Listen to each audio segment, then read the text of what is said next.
fill it, please submit to us. We will be grateful enough to get back to you on the queries, if any queries are there. Or we also would like to know the topics which you want, the which you want us to have those topics as a part of webinar in future sessions. Thank you very much. I would now request Dr. Rajgopal Shenoy to kindly start with the session. Thank you, sir. Thank you. It's your dice. Dice is open for you, sir, now.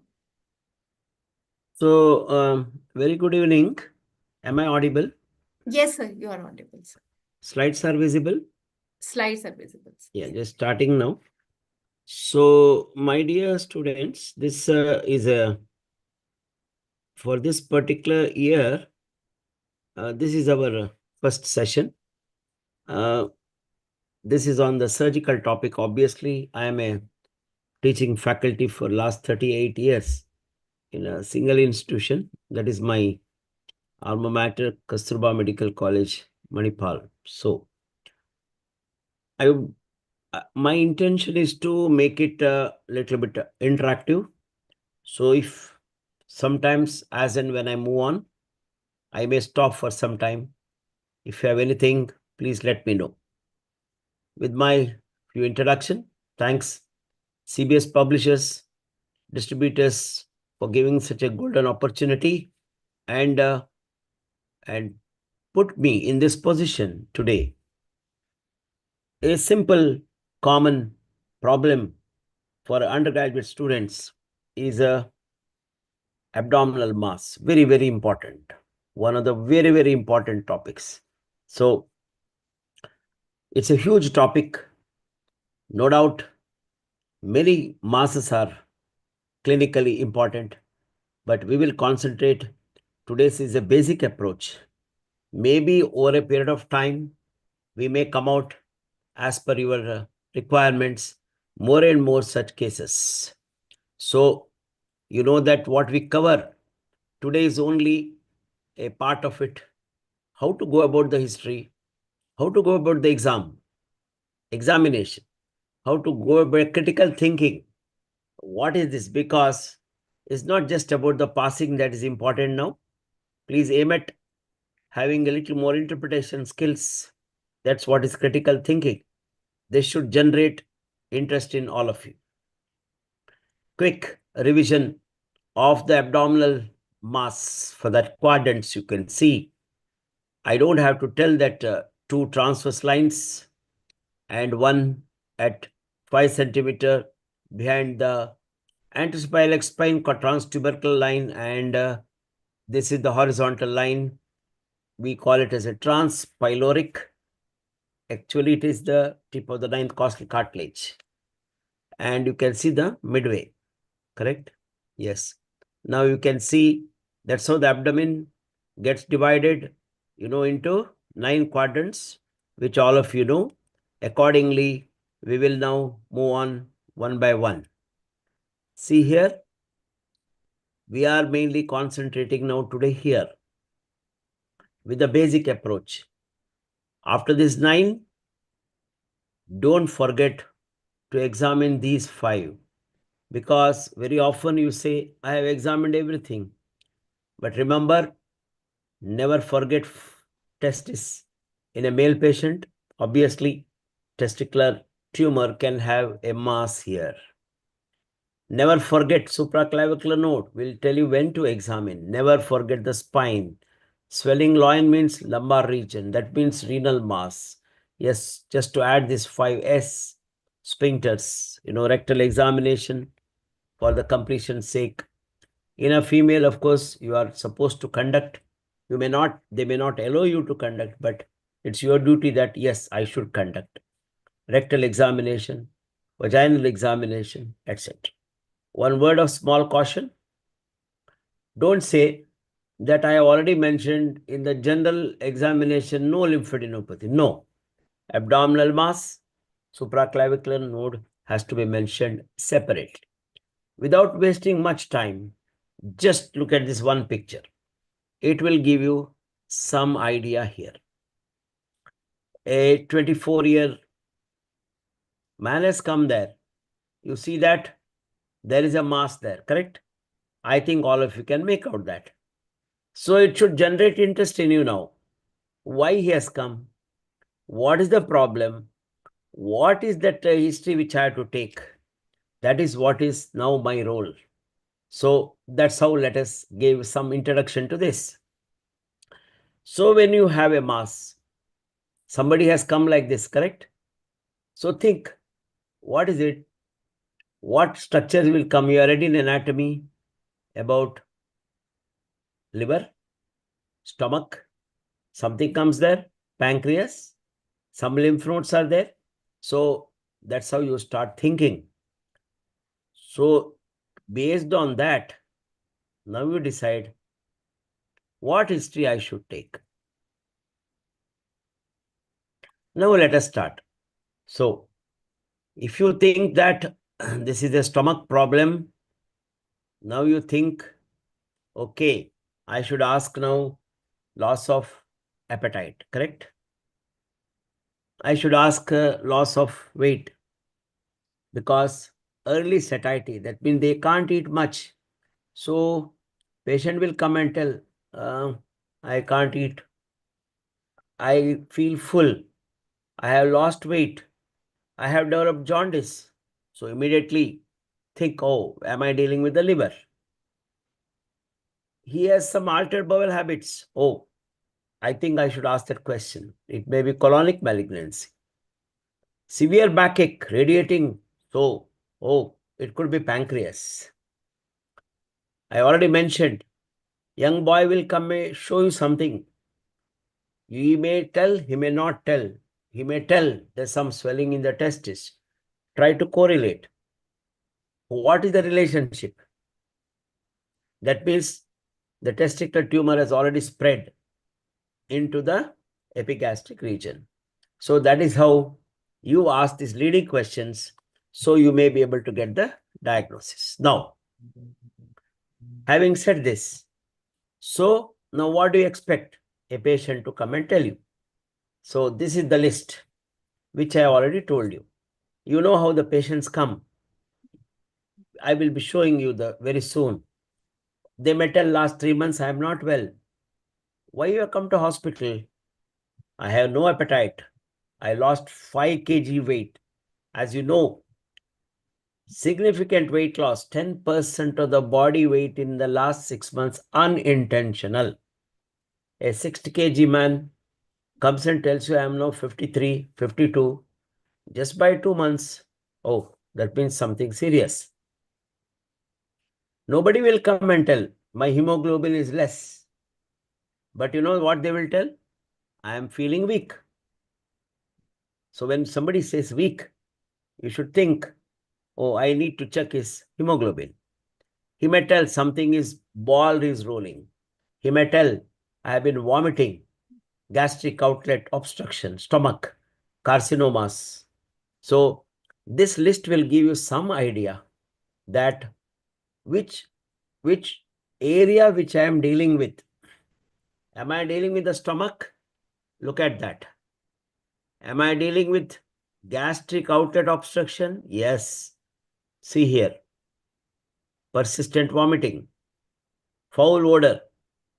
Am I dealing with some ulcers, growth, bleeding? Yes. Hematemesis. Am I dealing with the distension? Suddenly somebody will come and tell, my tummy is distended. You know that it can be fluid, most common cause. So think, oh, he is maybe having ascites. Oh, he has got loss of weight. So it may be a malignant pathology or something.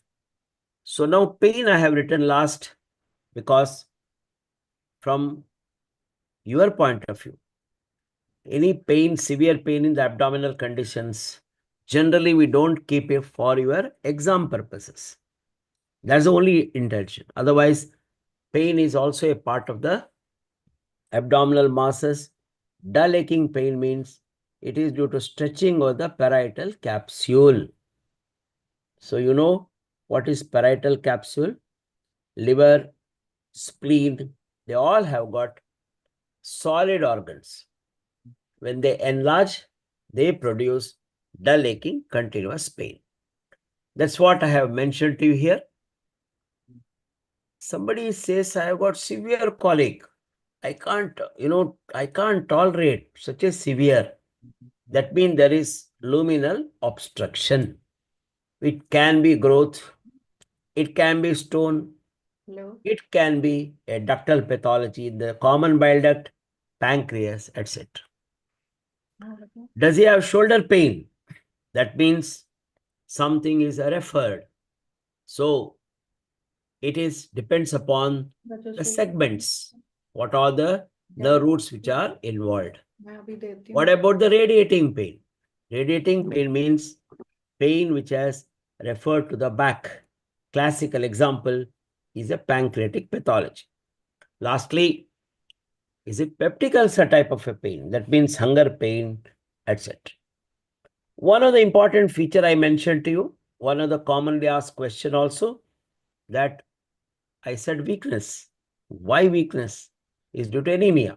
So, is a achlorhydria, which results in a poor conversion of ferrous to ferric. That is required for absorption of the iron. Now look at this. You see that I have marked here.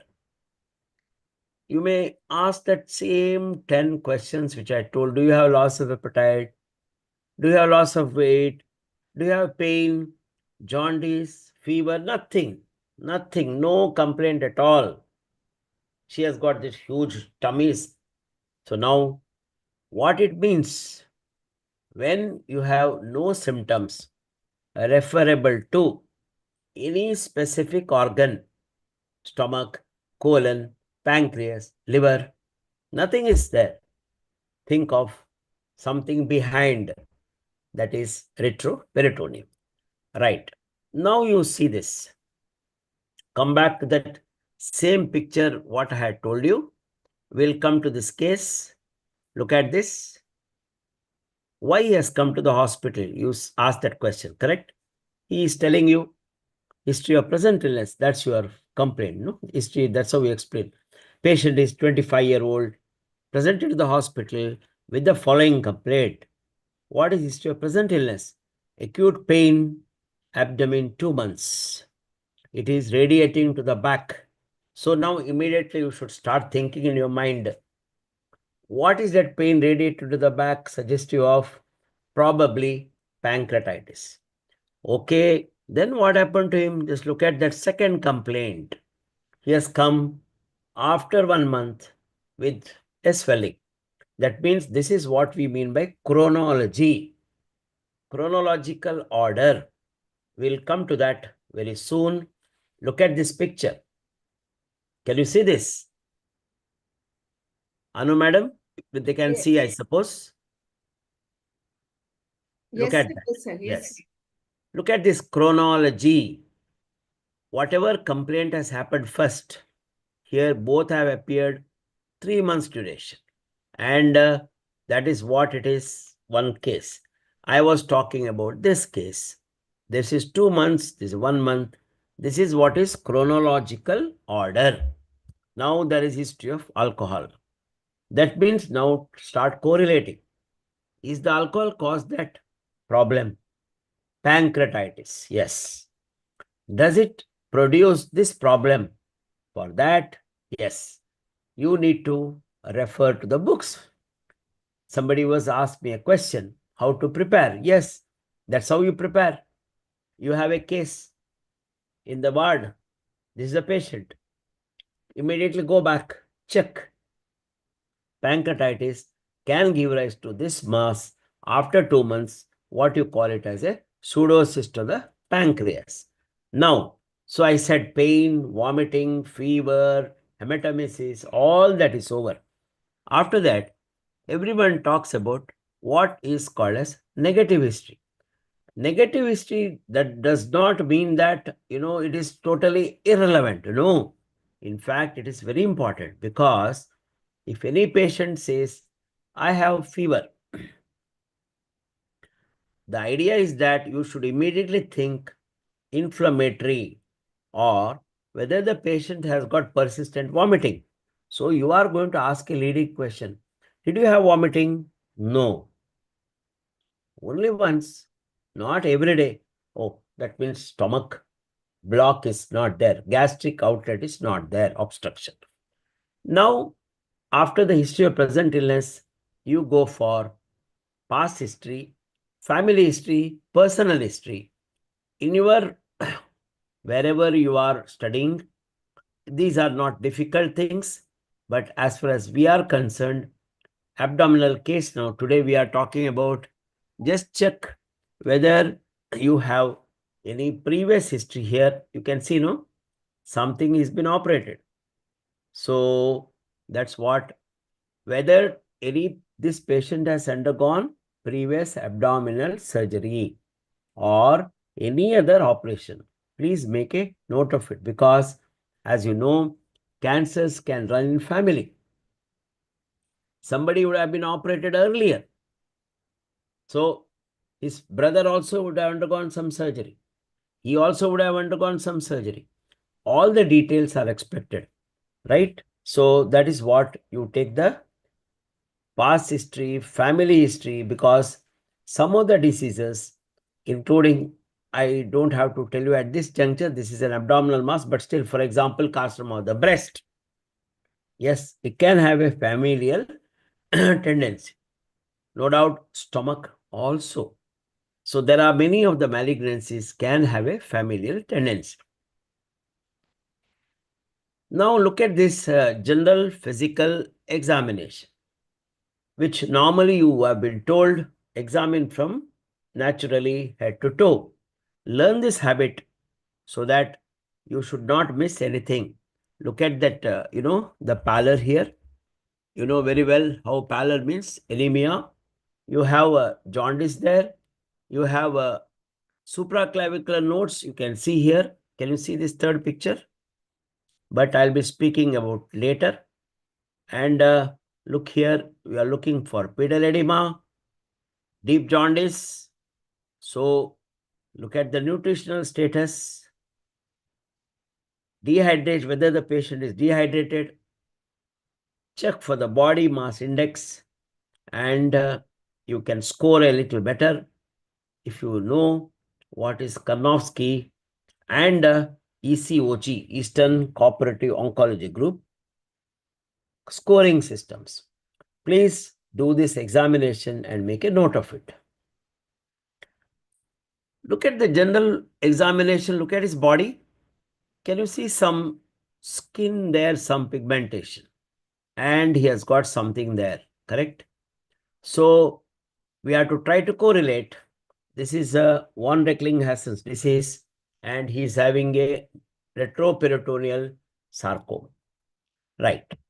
Now, first and foremost from now onwards is the real clinical examination.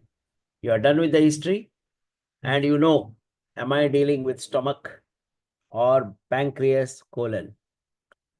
You have to start the inspection. Patient is supine, relaxed well. Moment you say, don't ask them to breathe too much. Just relax, normal breathing, simple, normal breathing, good sunlight, so that you'll be able to appreciate some of the physical findings. Now, once you have a mass which is visible, you know that I have already shown you that one big picture. Now register that in your mind and start now. Look at this few things. I'll be speaking to you one by one. What is the shape of the abdomen? To give an example, see here. What do you think? This is completely not even flat. You know, it is concave. Why is that? Think. This patient was vomiting. Whatever you give, he vomits. So much nutritional loss. Now look at this patient. What do you see here? What do you see here? Look at this umbilicus. No, normally it's equidistance from xiphoid to pubic symphysis. Maybe somewhere here. Why it is pushed down? Such a large sum he has got it. something here. It is pushing it down. As you know, that has been called as tanule sign. It doesn't matter if you don't know the signs. Don't be carried away if somebody comes and asks, what is this sign? What is that sign? Remember, they are not that great important. But if you know it, well and good. What is the shape? Flat? No. That was distended. This is concave. What about all the quadrants? Do they move equally with the respiration? Comments on the umbilicus, right? Veins, flanks full. That means fluid is there, ascites. As I move on, you'll be watching every slide on this. If a mass is seen, this is our today's topic. That means, like that patient whom I showed you a big mass, or you need to now give the description. If you are not seeing that very clearly, then just say fullness. So once you say full, it has no dimension. Don't say fullness is 8 centimeter, fullness is 10 centimeter, fullness is 20. No. Abdomen is distended. You are able to see the mass very clearly, like the patient whom I am showing you this. Yes, definitely this is a mass which is visible. See here. On the other hand, when you have a patient where it is not very clear, don't say mass, just say fullness. Now look at this. This is now below the umbilicus, so much obesity. That abdomens are called as protuberant. So use 3 words. Concave, what I had shown you this. Agreed? Normally what? Flat abdomen. Obesity, protuberant abdomen, and gross distension due to ascites or a tumor there. How the umbilicus has been shifted. I have already mentioned about this. See here, no doubt the tummy looks distended but no mass. Why? Uniform distension. Did I mention to you about flanks? Yes. I said, no? Flanks. You look at the normal person. This is not like this in normal. Because so much fluid is there. He's lying down. So flanks have become full. So immediately examiner will ask you, why you are looking for that? Why you have mentioned flanks? Sir, flank fullness indicate that means there is fluid. Clear? So moment you say fluid, immediately next question they ask you, what do you think common cause? Yes, then you need to know portal hypertension or malignancy, etc. Just look at the second picture above the umbilicus. Lots of veins are there, correct? Can you see them? Yes. So you heard of some caput in portal hypertension. So you do get them. Now look at some more pictures. See here. One side is more. So what do you call it as? Sir, distension is confined to. This is right hypochondrium and this is right lumbar region. Now you see this. Here I don't use the word mass. Now you see this, which is very visible. You can say the mass is visible, whatever size, shape, surface, borders, all that will come into the discussion. Look here, uniform distension. Now, can you see a scar here? Can you see? I suppose you can see. Patient has been operated. See? So, it's your duty to say a scar is visible. Moment you say scar is visible, examiner will naturally ask why she has undergone surgery. So you need to know, okay, sir, she has undergone 2 cesarean sections or maybe uterus removal, hysterectomy, etc. Now, if the mass is visible, you need to locate size, shape, surface, borders, movement to the respiration or any pulsations. Now, I'll just show you whether this particular thing here, see, anterior-posterior movement should never be confused, just hold on for a minute. Let me check.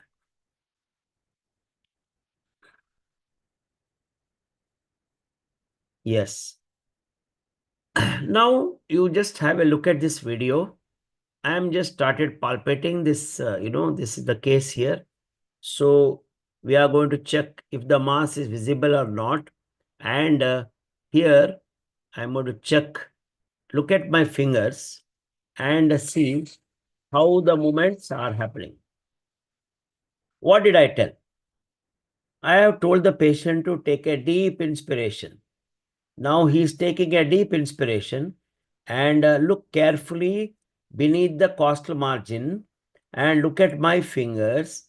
I have kept my fingers at the lower border of the mass, and when the mass is moving, I was able to pick up that movement with the respiration. So one of the important thing, whenever you see a mass, apart from whatever dimension you say, size, shape, surface, border, then you say movement with the respiration. Now, we are talking about the umbilicus. What is the importance of umbilicus?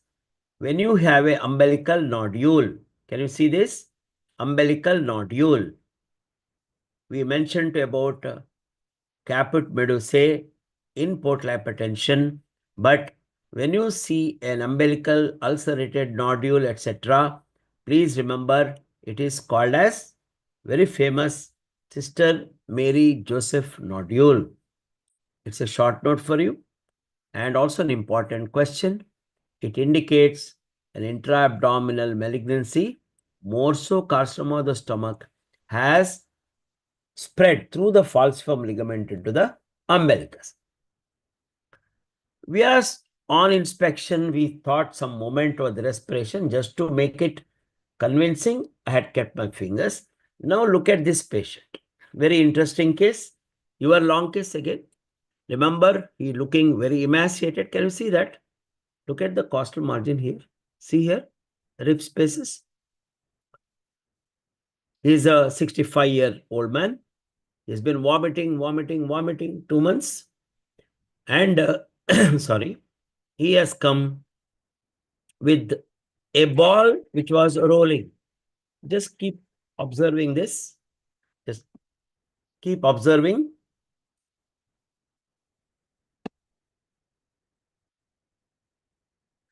Now you see here. The ball is coming like this and coming somewhere here. This is what patient tells us ball rolling is nothing but visible gastric peristalsis. This is the most important sign of gastric outlet obstruction. I will show you again at little in between. Now look at carefully. So this is visible gastric peristalsis. It indicates there is a gastric outlet obstruction. The same thing in a still picture. So one of the important thing everyone should know that it indicates carcinoma pyloric antrum.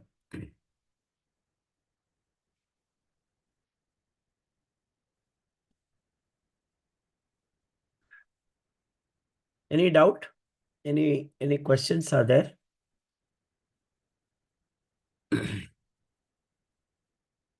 Any questions in the chat box? I can't hear. Sir. Yes, a question is there from Dr. Hari. He wants to know how to differentiate pains between hollow, viscous pain, gastric pain, and pain due to obstruction or tumor. Yes, I did not explain much because the intestinal obstruction, what is referring, the pain is very, very severe, colicky, intermittent, comes and goes. A typical, Hindi speaking mother tells when the child has got intestinal, bacha sota hai, rota hai, sota hai, rota hai. That means it's such a severe pain with vomiting. Gastric pain is never that kind of a colic.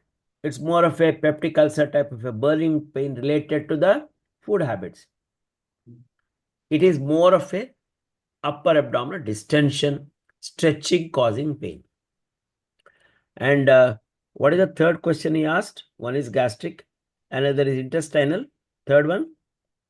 Pain due, first he asked pain between hollow viscous pain, That I, gastric pain, yes. and pain due to obstruction or tumor.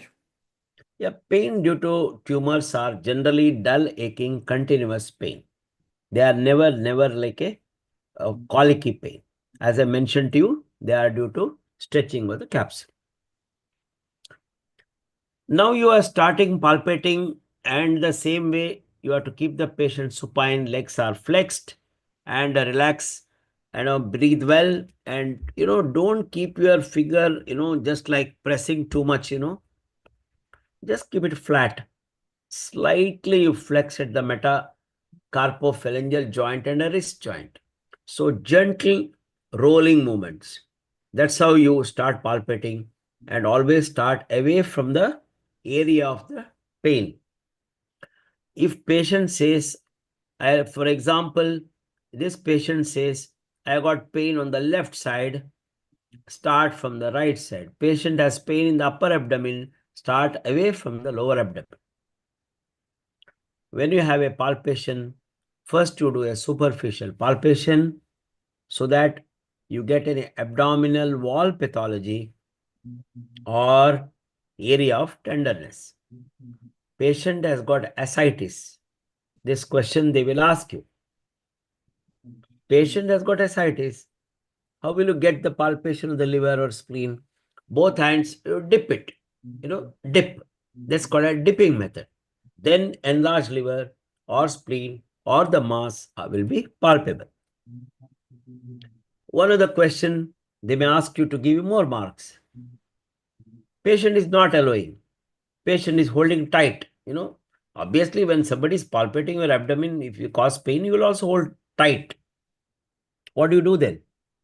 So you look at carefully the base of the palm is kept over the xiphisternal area and keep a little pressure, and then abdomen relaxes. That has been called as Nicholson's method. This is only for you to get more marks. So So, there yes, is an extended question for the same, that sometimes patient comes with a pain in emergency and yes. it's very difficult to differentiate to rule out the cause. Mm, you have to go through lots of study material. Pain is something which, as you become more, maybe postgraduates, you can talk for 1 hour on acute abdominal pain. Today, let us confine to this area. Later, I can take the question. We have lots of things to learn some more now. I hope a student is okay with that, because you need to know gallbladder pain, pancreatic pain, splenic pain, epigastric pain, everywhere, colonic pain. You study the disease pattern of each organ. Most of the time, you may be able to pinpoint, oh, what is having is a gallbladder pathology. What is having is a peptic ulcer. What is having is a stone disease. You can tell, provided you have a sound theoretical background and you have done some clinical examination. See this? I'll be happy if somebody comes out and says all the little bit of details, where it is located, epigastrium. So I will quickly tell you, there is a mass visible. Where? In the epigastrium, extending to hypochondrium, and just in the umbilical, 2 centimeter above. Surface appears smooth, borders are round, but they are not clearly visible, so diffuse.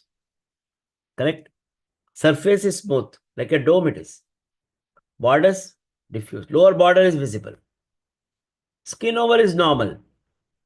Then I told you, most important, does it move with the respiration? It was not moving. Next comes the important thing on palpation is consistency. See, on inspection, you can't make out consistency, but you can make out size, shape, surface, border, movement with respiration. Now you consistency, the only three things remember in soft, firm or hard. Don't try to bring any other thing for any abdominal mass. Intra-abdominal, whatever is soft, sometimes feel firm. But for us, important thing is anything which is hard, that means it is probably malignancy. So you need to know mass is palpable, vertical measurement, horizontal measurement, surface, border, and whether I can do my finger insinuation test to know the upper border of the mass, or if it is a mass is in the lower abdomen, whether I can get a lower border of the mass. Then check for the mobility, then look for the plane of the swelling and any other tests. Now just look at this one picture here. Can you see this? Yes. You see very carefully. She is a female patient and you can see a mass there. Upper border is clearly, you can actually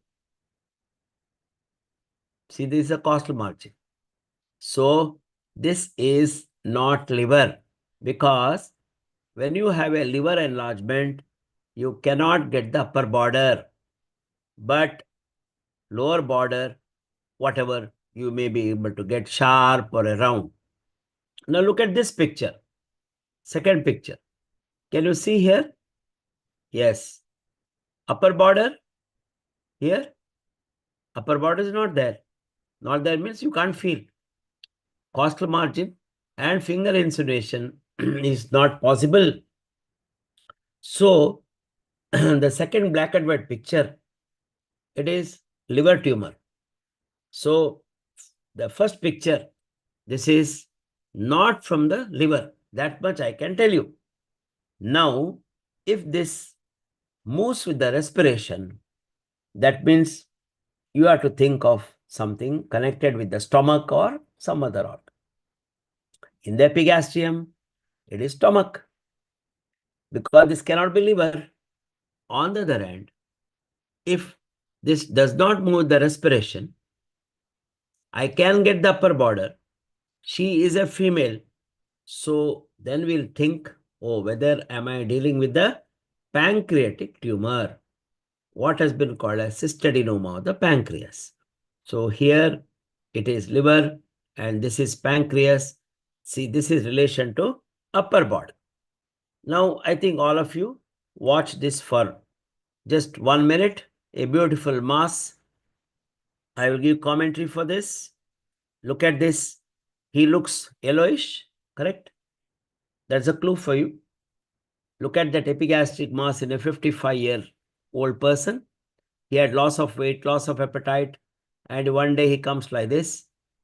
So, I'm sorry, we'll just go back and try to play this. Yes, look at that. A huge mass is palpable. Where? Epigastrium, left and right hypochondrium. Vertically, say about, you have to take a measuring tape, 10-15 centimeter. Horizontally, about 20. Upper border is not clearly made, but lower border is 2 centimeter above the umbilicus. What about surface? Nodular. Borders, I mentioned. Skin over was normal. And surface, you see that such a big nodules.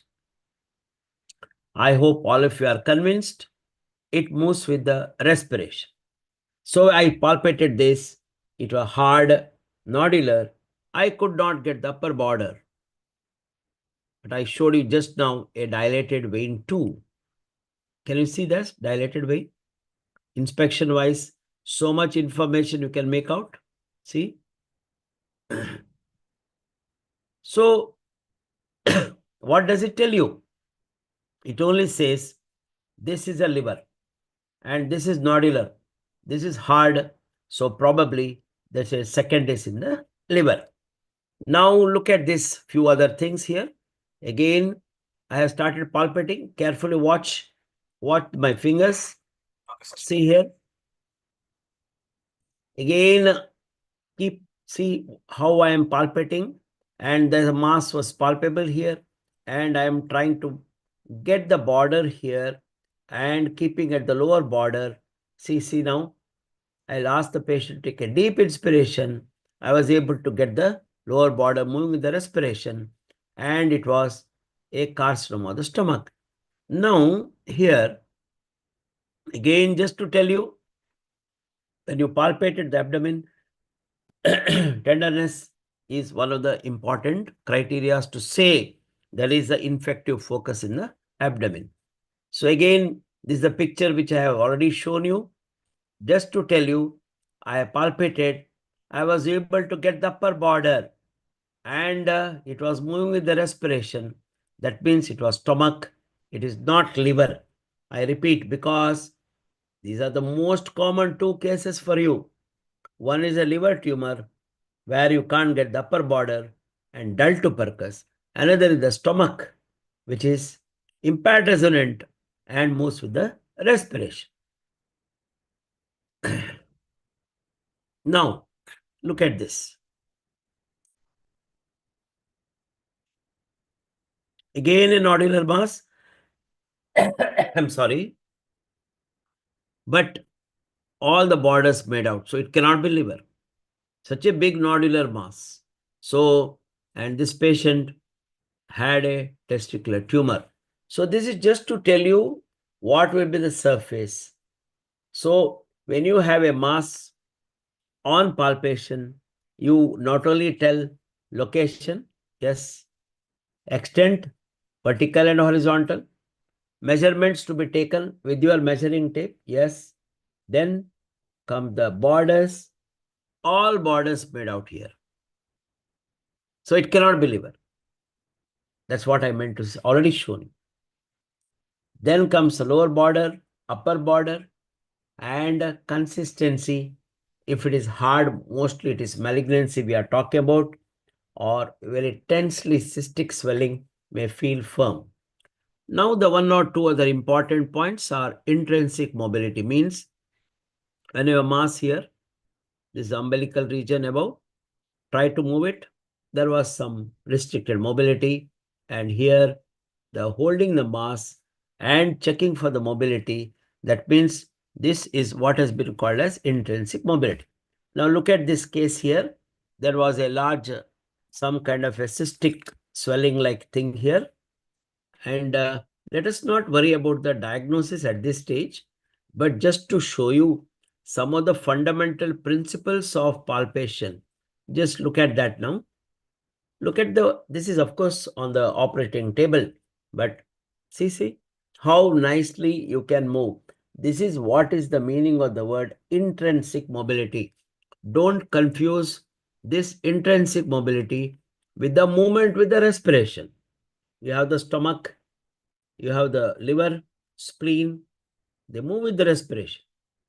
But here we are talking about intrinsic mobility. That means these are the tumors probably are not malignant, because malignancy usually will have infiltration and fixity. This is another example. See here. See how I am able to move that particular mass in the abdomen. Again, all of you know, one of your favorite questions will be mesenteric cyst, which as a mass abdomen, you may get it in relation to the mesentery. So, consistency is over, mobility is over. Now comes plane of the swelling. When we talk about the plane of the swelling, remember two important things. If there is a mass which moves with the respiration, you need not do this test of what is called as head raising test or leg raising test. Any mass which moves with the respiration, that means it is intra-abdominal and intraperitoneal. When you have a doubt, when you do this plane of the swelling, means when you do the head raising, you observe that something will become more prominent means it is in the abdominal wall. Of course, this is an epigastric hernia and umbilical hernia. You can see here there's some divarication here. You can see the rectal, little bit of rectus getting separated, one and a umbilical hernia. I just brought this to show you head raising test need not be done if it is a intra-abdominal or intraperitoneal organ. We have always a doubt sometimes. This is another look at that. Such a large tumor, 25 by 20 centimeter. Remember the early one of the slides which I put. No complaints at all, no vomiting, no loss of appetite, no loss of weight, nothing. Then why you have come to hospital? Distension. There's no way you can check for any plane of the swelling. You can only say that this is a very large tumor. Most probably it has displaced all the organs. It's a retroperitoneal. I will not go into the depth of that right now. So again, another intraperitoneal mass having the mobility. So when the mass does not move with the respiration, that means we know that it could be sometimes intraperitoneal or it could be retroperitoneal. In that situation, we do conduct what the test has been mentioned in the many books also, knee elbow test. Yes, over a period of time, putting this kind of a position, you know how much a discomfort it causes to the patient. So nowadays, there's a tendency to not to ask for this test. Nevertheless, you should know the philosophy behind the test. What it means to say is that when you put the patient on knee elbow, a mass does not fall forwards, means it is a retroperitoneum. Just wanted to tell you one, remember this one mass which I had put you, which I had shown. See this? I hope you can see this, correct? Look at that. Yes, this is retroperitoneal mass, nodular mass, lymph nodal mass, does not move the respiration, does not fall forward. That means retroperitoneal. But there was one mass here, it was moving, falling forwards. That means this is not retroperitoneal. It can be an intraperitoneal cystic swelling. So again here, remember, it was mobile and it was falling forward means this is not retroperitoneal. So the idea of doing this so-called the knee elbow test. I hope it's clear because knee elbow test is inconvenient. Many patients are sick. So today most of the examiners may ask you the question. In reality, they may not ask you to demonstrate, but you are still some question is asked. Just turn the patient to one side and check for any mobility. So to know it's a intraperitoneal or retroperitoneal. Any mass which is in the lumbar region means it's your duty to check for bimanual palpation and ballotability. You look here, we are examining actually on the left side of the patient. This is the head end and this is the left hand and this right hand is put behind in the flank and you toss it. That's what we mean by the so-called the bimanual palpation and ballotability. Ballot means actual word is you toss. You know, when you toss, the structure, kidney especially, you know, moves upwards. When it is enlarged, both sides it's palpable and ballotable. So this is called as bimanual palpation and ballotability. So we have done with the inspection and palpation, some of the basic fundamentals. I have only 5 more slides. I'll take any 1 or 2 questions if they are present in the chat box. Yes, there are questions. Yes, Questions. please. Question is flank fullness always due to fluid? This question is from Kumar Shiva. Yeah, Kumar Shivam, flank fullness on inspection, if it is there on bilateral, both sides flanks are full, uniform distension, you can easily tell it is due to ascites. But on inspection, sometimes for one side only flanks are full, another side it is not there. Yes, it can be something there, a mass. Remember, I just now showed you a renal mass or something. Say, look at this patient. Shivam, I hope you can see here. See, this patient did not have ascites. But look at that. I hope you can very, very carefully see your question of left and right valid here.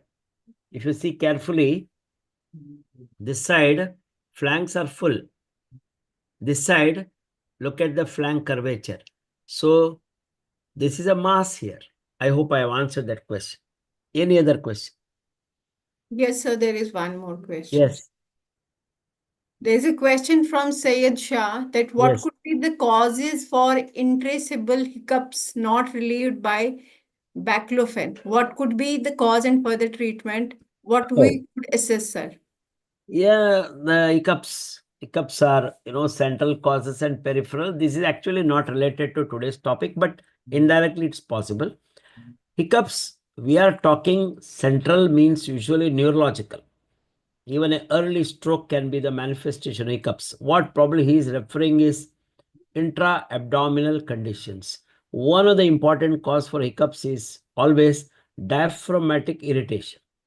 Why do you get diaphragm irritation? Because of the enlarged liver or irritation of surface diaphragm or gastric distension or sometimes very, very difficult to manage the hiccups. So there are many methods, baclofen. Yes, there's also something called a just, pulling out the tongue. Also has been already mentioned, diverting the attention, sometimes lots, many causes. I think it's the time to read for details about the hiccups. Yes. Sir, one more question is Yes. from some anonymous attendee. Sir, Yes. please explain intrinsic and extrinsic movements again. So just look at this. There is nothing called as extrinsic mobility. I don't know who asked that question. Doesn't matter. They are only in the intra-abdominal segments. This is a classical I will show you. I already mentioned to you movement with the respiration in that particularly this case. I think you can't miss this case. If you're not watching that, just look at that. This is the classical. This is the case of classical case of a mass which move with the respiration. Right? This is not intrinsic mobility. This is just mass which is moving with the respiration. I already shown this. Now, this, when you are holding the mass and trying to move, this is what has been called as intrinsic mobility. in the in the breast, fibroadenoma, we say fibroadenoma moves freely, independent of the breast. That is different. Independent of the breast mobility. This is a mass you are able to hold and try to move. See here? Yes. Intrinsic means within, inside the abdomen. So don't get confused with the extrinsic. There's no extrinsic mobility. Right? Yes. Any other questions? I hope the Shivam, I think, is okay with that. Yes.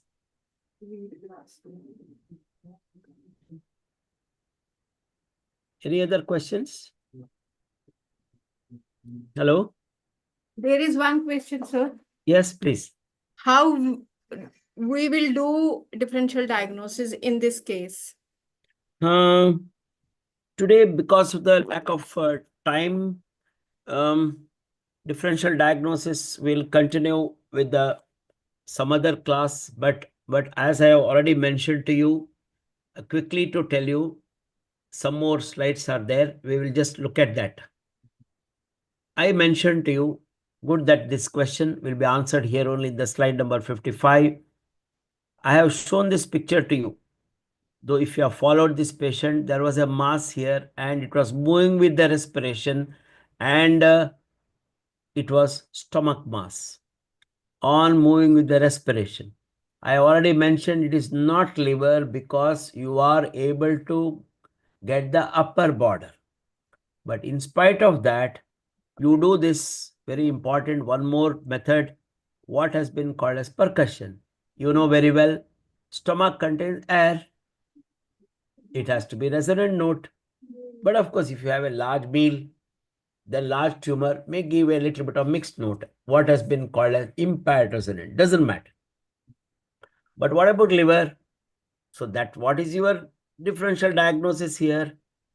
Stomach mass versus liver mass. Stomach is in the epigastrium. Liver also you will get. Stomach moves with respiration. Liver also moves. But then upper part of the stomach can be palpable.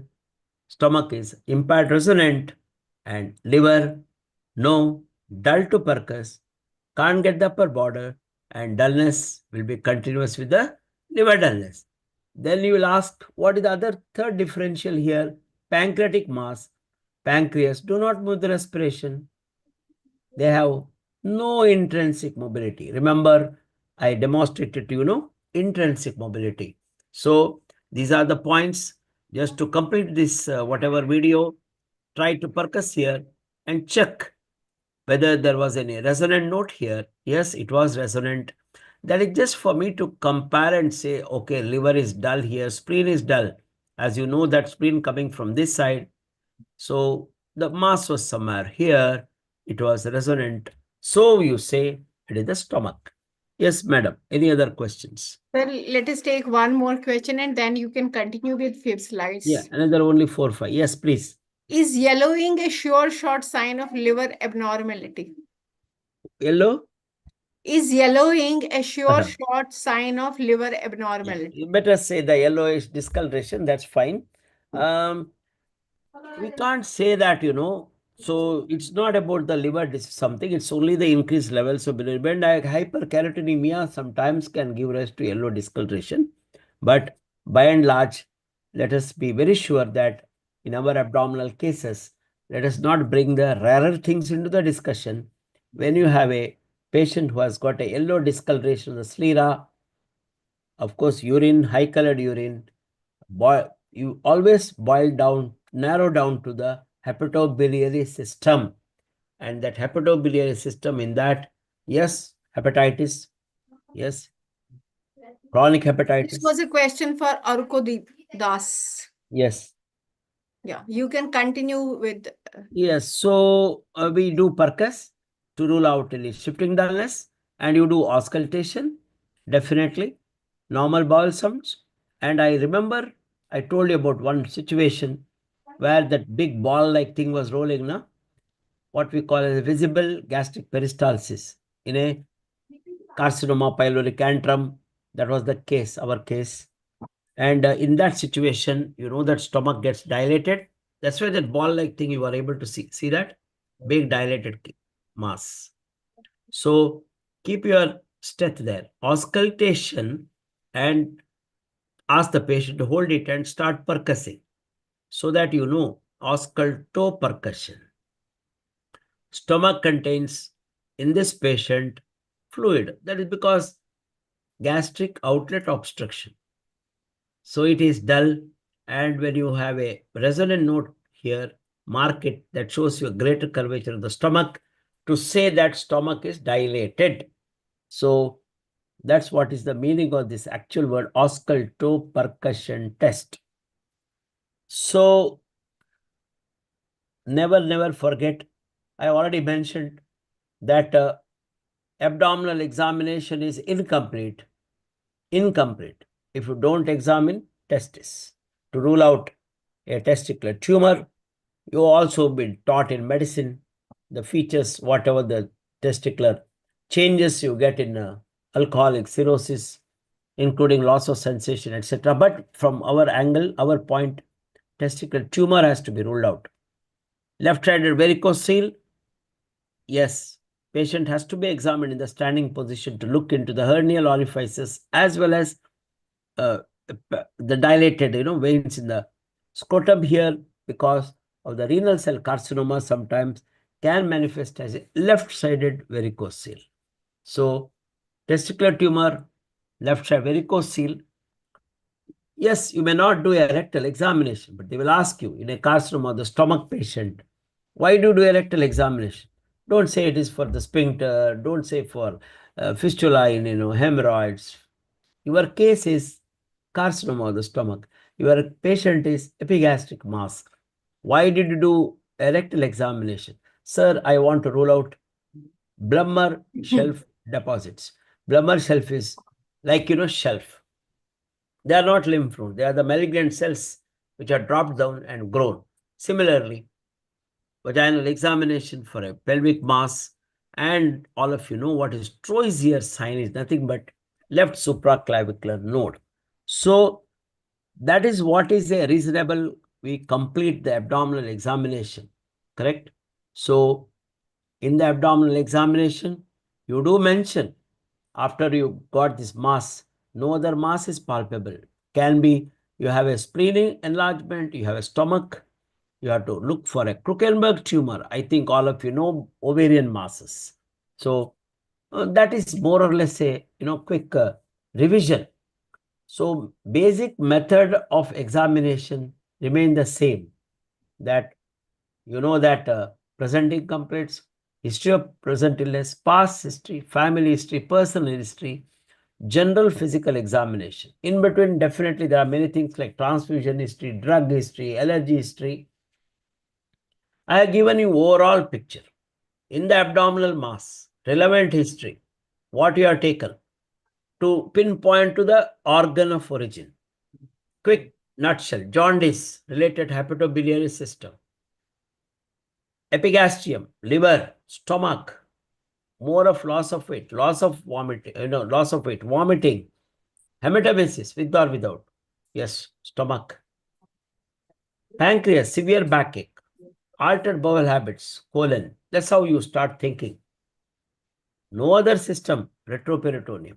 Young boy, look into the testis for an epigastric mass. Remember, today's concentration is on a basic method of abdominal palpation and emphasis on epigastric mass. And that is what you do. Inspection, then you palpation, percussion. Palpation is most important. Consistency, mobility, fixity, plane of the swelling. Upper border for an upper abdominal mass. Lower border for a lower abdominal mass. Sometimes later, we'll talk to you about right iliac fossa mass. Sometimes later, we'll specific to carcinoma stomach. So that time, this more emphasis will be given to them.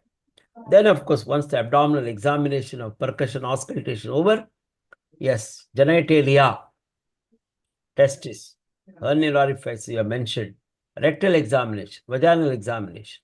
So, in that order, you should follow and never forget supraclavicular node, not only to be examined in the lying down position, make the patient sit, go behind and carefully go behind and start palpating for the supraclavicular node. I think that's what it is. But important thing you should know that whenever you give a final diagnosis, always remember it should be an anatomical diagnosis and add pathological diagnosis.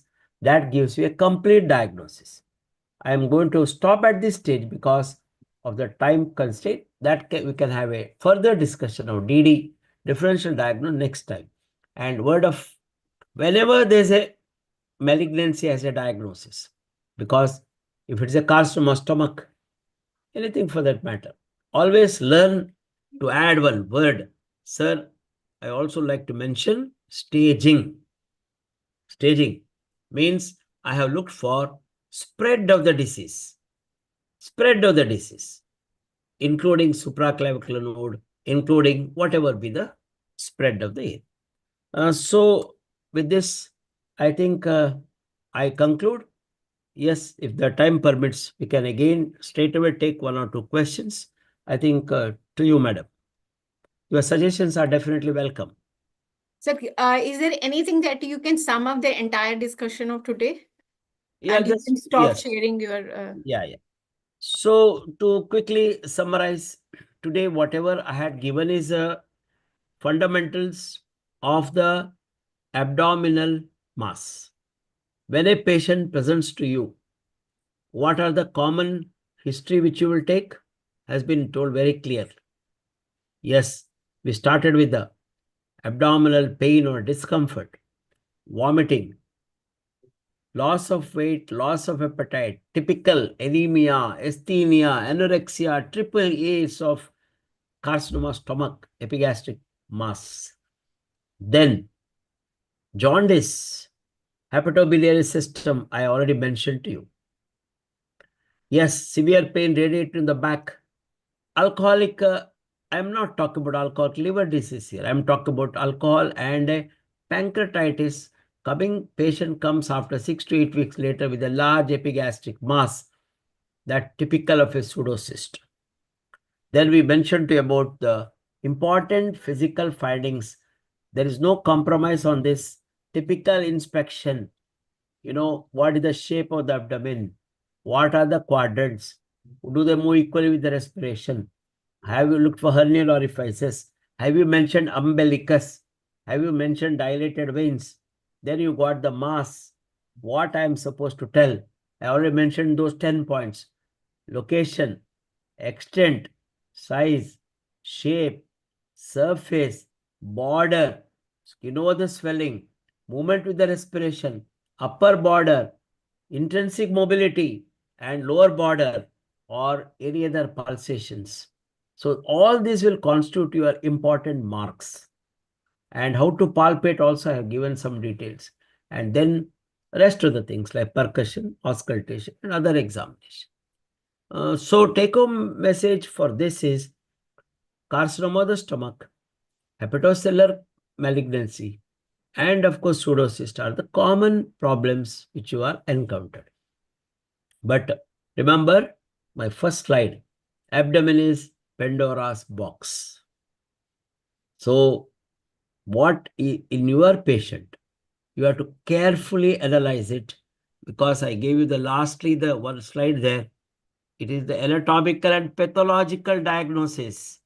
So to understand this pathological, you need to have a good theoretical background also. If somebody is coming from endemic area of where there's a lot of, that echinococcus granulosus, hydrated cyst. Somebody come with a large epigastric mass who has not even taken any alcohol or something. Don't make a diagnosis of pseudocyst. That can be very well a hydrated cyst. So these are the two near possible more differential diagnosis. Today's class is basically on the basic foundation for your abdominal case examination. Okay, madam. That's how it Thank you, is. sir. Sir, Yes. you can stop sharing your this Okay, thing. There is fine. one question, Yes. one more question, which I think we should take it right now. Sir, is the surgical removal the only treatment for abdominal masses? No, no, no, no, no, no, no, no, no, no, no. If this So I question is think, from Mahima. yeah, Mahima, just to give an example of two, I mentioned about pseudocyst of the pancreas. Uh, Often more than 50% may completely disappear over a period of for sometime 4 weeks, 6 weeks, 8 weeks. So that is not the treatment. Surgery is not the only treatment, but these are the often problems are managed by surgeons because that complications of them can be quite dangerous. Okay. Somebody has asked one more question. Is enlarged spleen possible for the first photo? Which is that photo? Sir, that is why I didn't put this question right now, because Mm, that first photo I I also didn't. If Hari is there, he can let us know. yes. Any other particular thing? I'm also just looking at the chat boxes here. No, you have almost, I have taken all the Yeah. questions, sir. Yes. Yes. Yes. Enlarged spleen. Probably, yeah, just to keep you informed that when the spleen is enlarged, typically it is left hypochondrium, but when the spleen is massive, when the massive it comes to epigastrium also, it goes towards the right iliac fossa. Such a massive enlarged spleen. Spleen has their own features. You know that typical notch, dull, movement with the respiration. So remember one thing always in the clinical examination, it is about always defend your case. Is like a, in the Supreme Court, two lawyers are arguing, and your case is, since you mentioned splenomegaly, you should know it is on the left side. Left means no, it is not accepted in the MBBS exam. You should tell left hypochondrium, anatomical words to be used. I mentioned today we are talking epigastric mass, not upper abdomen. No, epigastrium. Then you say spleen is moving with the respiration, stomach moves with the respiration. Yes, but spleen, I was able to get a notch, which is not there in any other conditions. Spleen, when it enlarges from the left, it goes toward the right iliac fossa. So that means based on one finding, you will not conclude this is spleen, this is liver, this is stomach. It is always a combination of your physical examination finding. Okay. So I think we are done with all the questions, sir. But anyhow, anyways, we are keeping this open. We have already told you guys, like, you can put the questions across to us through the feedback forms also, so that in the next session or between that we can address your questions. So though there is no need to worry, you can put as many as questions with Dr. Shenoy. No problem. He would be very happy to attend your queries. He's really a great teacher. I know him very personally. I can understand, like, if me as a non-medical person can understand the things. So such is their way of teaching. So you don't need to worry about this thing, participants. We will be definitely taking your queries and questions, and it will be definitely addressed by our sir, Dr. Rajgopal Shenoy. This is the best minds in the surgery, in the field of surgery, in our country. So with sir, shall we wrap up the Yeah. session, sir? Yes. Thank you. Okay. Thank you. There is one message. Okay.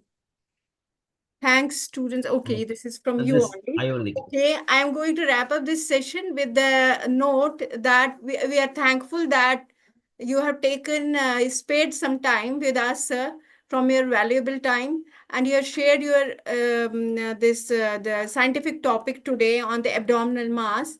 We are equally thankful to all the participants who have taken the time from their clinics and shared their questions, their queries, and it was a great, I think, interactive session. And we would like to know from you, students, from the feedback form, that what will be the other topics wherein you want us to have the webinars in the future. Definitely with Dr. Shenoy. Yeah, he is a busy guy, but anyways, Dr. Sir will definitely get the time for you guys, right? Thank you. So, thank you, and a heartfelt thank you to our speaker, the participants, and let us say a final goodbye to everyone, but with the thing that there must be some takeaway messages which you have taken from this scientific session. Last but not the least, I would like to thank our CMD sir, Varun sir, the publishing head, Arjuna sir, for having a faith in me and conducting such sessions with the medical aspirants and the professionals. And thank you, sir, for being here, giving us a time. And we will definitely looking forward to such sessions in the future. And I would like to thank the entire team of my backend team from the marketing, Dalijit, who is assisting me to host this, and definitely the student ambassadors who have taken initiative in spreading the word for this. Thank you very much. All the best, and we would like to you all of you to stay in touch with us and fill the feedback form and stay tuned for us for the upcoming sessions. Thank you Thank very you. much.